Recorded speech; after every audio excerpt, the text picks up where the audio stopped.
வஸ்ஸாஇ அல் அர்மிலா ரசூலுல்லாஹி ஸல்லல்லாஹு அலைஹி வஸல்லம் அவர்கள் சொல்கின்றார்கள், சொர்க்கத்தினுடைய அந்த உயர்ந்த தர்ஜாவிலே உள்ளவர்கள் யார் தெரியுமா?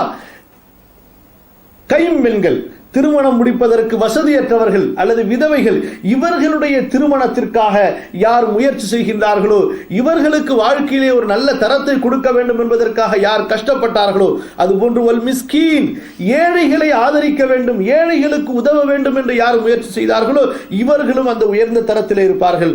காரணம், இவர்களுக்கு அல்லாஹ் கொடுக்கக்கூடிய அந்தஸ்து என்ன? கல் முஜாஹிதி ஃபீ சபீலில்லாஹ் அஹ்ஸிபுஹு கால கல் காயிமி லா யஃப்துர் வ கஸ்ஸாயிமி லா யுஃப்திர். யார் ஏழைகளுக்காக வேண்டி, அனாதைகளுக்காக வேண்டி, கைம்பெண்களுக்காக வேண்டி உதவிகள் செய்கிறாரோ அவருடைய நிலைமை என்ன? முஜாஹிதை போன்று.